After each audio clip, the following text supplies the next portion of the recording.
देश भर में लोकसभा चुनाव के दूसरे चरण के मतदान की तैयारियों के बीच राजनीतिक वार पलटवार और बयानबाजियों की चिंगारियां सियासी तल्खी की आग को और भड़काने का काम कर रही है। इसी कड़ी में ताजा बयान सामने आया है कांग्रेस सांसद राहुल गांधी का। कांग्रेस सांसद राहुल गांधी ने दिल्ली के जवाहर भवन में सामाजिक न्याय सम्मेलन को संबोधित करते हुए वेल्थ सर्वे टिप्पणी पर अपनी बात रखते हुए कहा कि वो केवल ये जानना चाहते थे कि देश में कितना अन्याय हो रहा है। राहुल गांधी ने आगे कहा कि देश की 90% आबादी के साथ अन्याय हो रहा है। जैसे ही मैंने उनके साथ हो रहे अन्याय की बात उठाई, वैसे ही प्रधानमंत्री और बीजेपी ने मुझ पर हमला करना शुरू कर दिया। मीडिया में मेरे बारे में कहते थे कि पॉलिटिक्स में इंटरेस्टेड नहीं है, नॉन सीरियस है। आपने देखा होगा मीडिया में 24 घंटा नॉन सीरियस।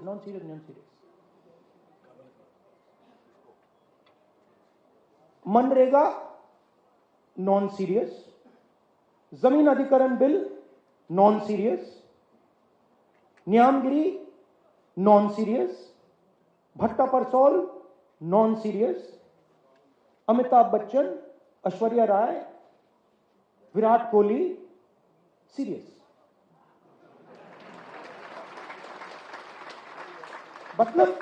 मतलब हिंदुस्तान की पॉलिटिक्स में मान लीजिए ये कमरा है, इसमें 1000 लोग बैठे हैं। 1000 लोग में से आप यहां पे 20 लोगों को हेडफोन दे दीजिए और माइक्रोफोन दे दीजिए, और वो 20 लोग 24 घंटा चर्चा कर रहे हैं, और 990 लोग यहां बैठे हुए हैं। उनकी ना कोई बात सुनता है, ना उनके पास लाउड स्पीकर, ना उनके पास माइक्रोफोन, हेडफोन। वो देखते रह जाते हैं, और जब भी कोई 90% की बात करता है तो वो नॉन सीरियस हो जाता है।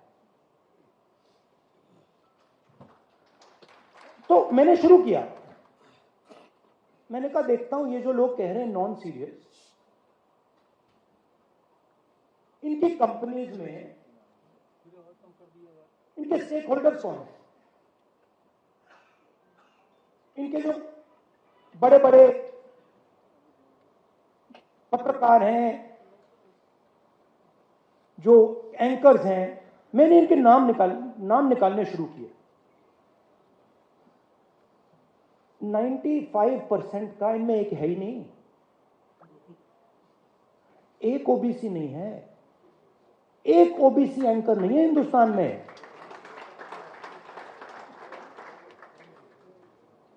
एक ओबीसी एंकर नहीं है, एक दलित एंकर नहीं है, एक आदिवासी एंकर नहीं है।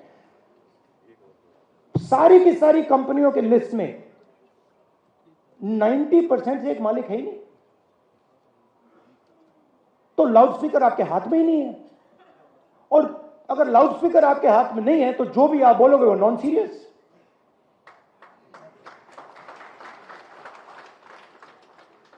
मैंने अगर इनके हाथ में लाउड स्पीकर दे रखा है, मतलब फुल पावर वाला लाउड स्पीकर, तो बाकी सब बोले ना बोले वो तो नॉन सीरियस ही होगा। वो सीरियस तो वही है जिनके हाथ में लाउड स्पीकर है। तो मीडिया में आपका कोई नहीं, और मीडिया को किसका पैसा जाता है? जीएसटी का पैसा जाता है, सरकारें पैसा देती हैं। हर स्टेट की सरकार, दिल्ली की सरकार हजारों करोड़ रुपए देती है, हिंदुस्तान की सरकार हजारों करोड़ रुपए देती है। किसका पैसा है ये जीएसटी से आता है, ये 90% का पैसा है। अब मैं कह रहा हूं कि भैया अगर 90% का पैसा है तो एक दो लाउड स्पीकर तो पकड़ा दो।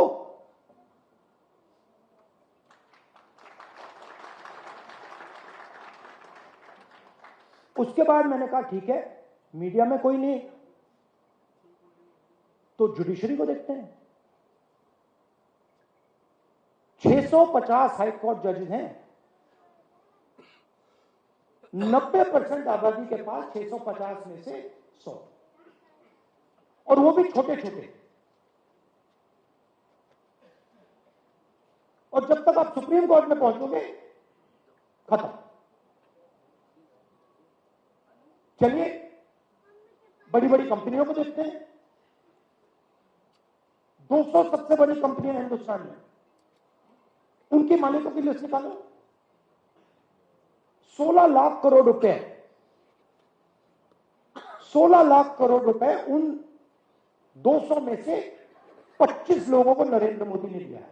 16 लाख करोड़ रुपया, मतलब अगर आप 25 बार किसान कर्जा माफ करो, हिंदुस्तान का किसान का कर्जा 25 बार माफ करो, उतना पैसा नरेंद्र मोदी ने 25 लोगों को दिया है।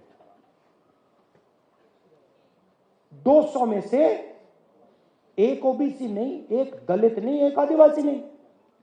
उनकी सीनियर मैनेजमेंट में एक दलित नहीं, एक आदिवासी नहीं, एक ओबीसी नहीं। तो जहां भी देखो, मीडिया में देखो, प्राइवेट अस्पतालों को देखो, बड़ी बड़ी कंपनियों को देखो, जुडिशियल सिस्टम को देखो, जहां भी देखो कोई है ही नहीं वहां पे। 90% का कोई है ही नहीं। अब मुझे फ्रैंकली जात में इंटरेस्ट नहीं है, मुझे इंटरेस्ट न्याय में है।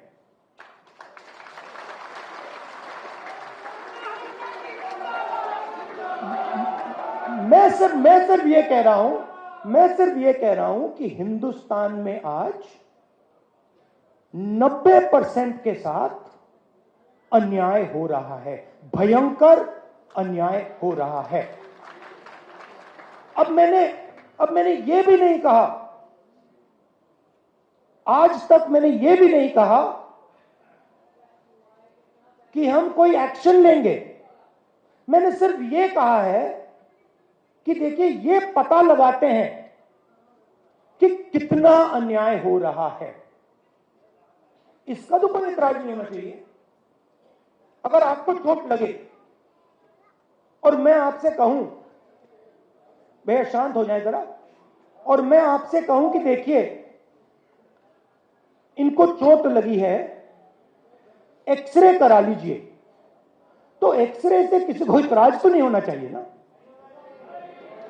मगर आप देखिए, नेशनल मीडिया को देखिए, नरेंद्र मोदी को देखिए, जैसे ही मैंने एक्सरे का शब्द प्रयोग किया, मैंने सिर्फ यह कहा कि टेस्ट करते हैं अन्याय कितना है, सारे के सारे खड़े हो गए। देश को तोड़ने की कोशिश हो रही है, देश को बांटने की कोशिश हो रही है। एक्सरे से क्या बटेगा, कैसे बटेगा? एक्सरे से सिर्फ 90% को यह पता लगेगा कि उनकी भागीदारी कितनी है। यही नहीं, राहुल गांधी ने जाति जनगणना पर भी अपना बड़ा बयान देते हुए कहा कि कोई भी ताकत जातिगत जनगणना को नहीं रोक सकती। 90% आबादी के लिए न्याय सुनिश्चित करना उनके जीवन का मिशन है, जिनके साथ अन्याय हुआ है। जो पिछड़े लोग हैं, सबसे पहले ये शब्द मुझे अच्छा नहीं लगता है। ये पिछड़े लोग, ये शब्द अच्छा नहीं है। सबसे पहले इस शब्द को खत्म करना है।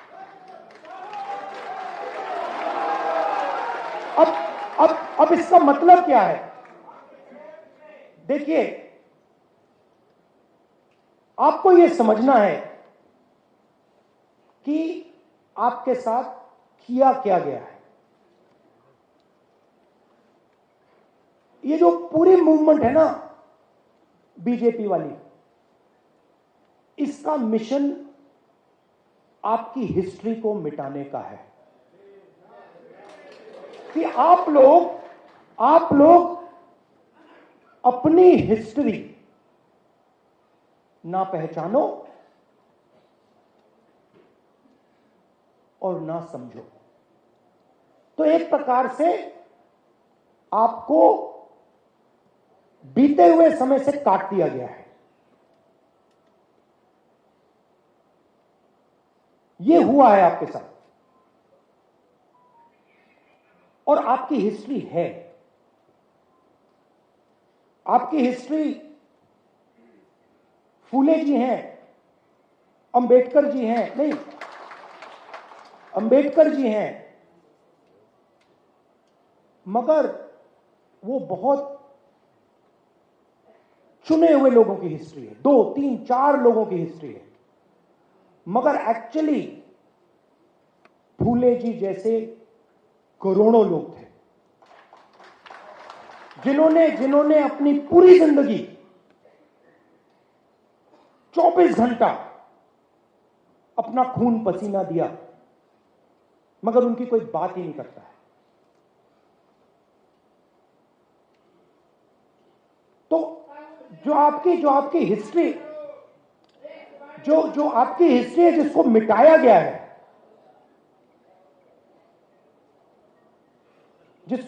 गया है, उसको रिवाइव करना है। आजादी की लड़ाई में मैं आपसे पूछता हूं, आजादी की लड़ाई में आपका क्या रोल था? क्या रोल था आपका आजादी की लड़ाई में? सेंट्रल रोल था आपका आजादी की लड़ाई में।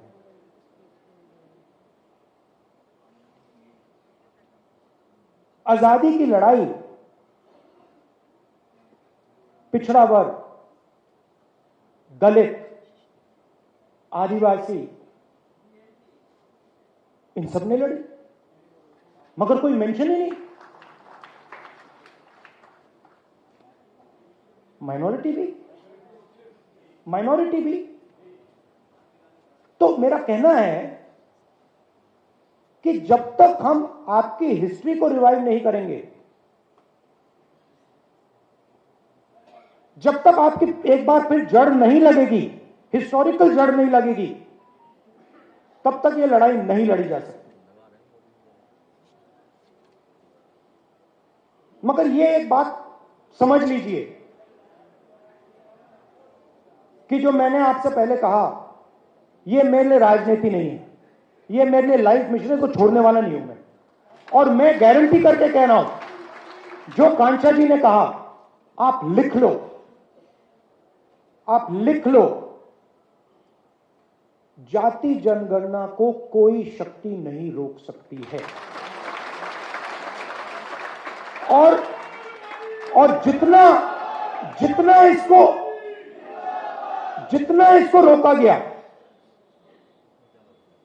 इसको रोका गया, उतनी तेजी से, उतनी फोर्स से ये वापस आएगा। बताते चले कि राहुल गांधी का ये बयान ऐसे वक्त पर सामने आया है जब बीजेपी एक तरह से कांग्रेस पर लोगों की संपत्ति अल्पसंख्यकों में बांट देने का आरोप लगा रही है। पीएम मोदी ने बीते 21 अप्रैल को राजस्थान के बांसवाड़ा की रैली के दौरान कहा था कि कांग्रेस ने घोषणा पत्र में वादा किया है कि लोगों की संपत्ति का हिसाब किताब लिया जाएगा। पीएम मोदी ने कहा था कि अगर कांग्रेस की सरकार आई तो वो लोगों की संपत्तियां लेकर ज्यादा बच्चे वालों और घुसपैठियों को बांट देगी।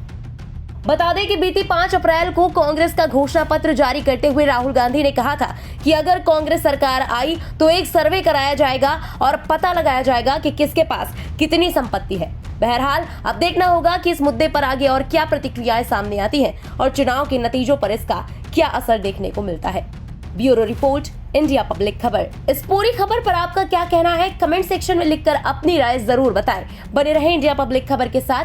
हमारे YouTube चैनल को सब्सक्राइब करें और बेल आइकन दबाना बिल्कुल ना भूलें।